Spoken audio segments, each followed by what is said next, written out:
ലോകത്തിലെ ഭൂരിഭാഗം ക്രൈസ്തവരും ഡിസംബർ 25-ന് ക്രിസ്തുവിന്റെ തിരുപ്പിറവിയെ വരവേറ്റ് ക്രിസ്മസ് ആഘോഷിച്ചിരുന്നു. എന്നാൽ റഷ്യയും യുക്രൈനും ഉൾപ്പെടെയുള്ള കിഴക്കൻ തെക്കുകിഴക്കൻ രാജ്യങ്ങളിലെ ഓർത്തഡോക്സ് ക്രൈസ്തവർക്ക് ഇന്നാണ് പുണ്യദിനം.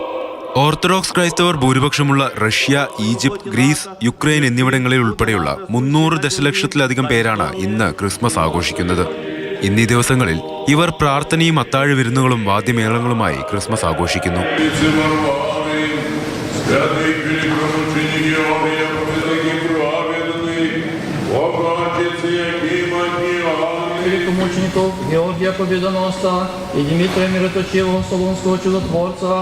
ആഗോളതലത്തിൽ ഒട്ടുമിക്ക രാജ്യങ്ങളും ദൈനംദിന ഉപയോഗത്തിനായി പിന്തുടരുന്നത് ഗ്രിഗോറിയൻ കലണ്ടറാണ്.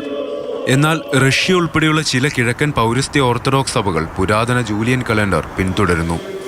ഇത് ഗ്രിഗോറിയൻ കലണ്ടറിനേക്കാൾ 13 ദിവസം പിന്നിലാണ്. ഇതിന്റെ ഫലമായാണ് ഡിസംബർ 25-ന് ശേഷം 13 ദിവസം കഴിഞ്ഞ് ഓർത്തഡോക്സ് ക്രിസ്മസ് എത്തുന്നത്.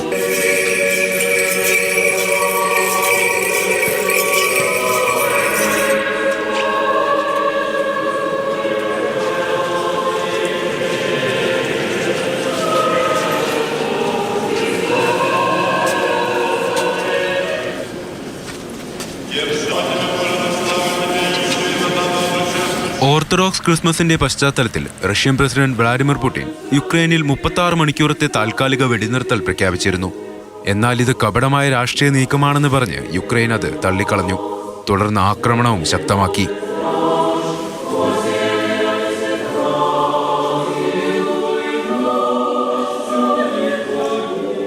International desk, Mathrubhumi news.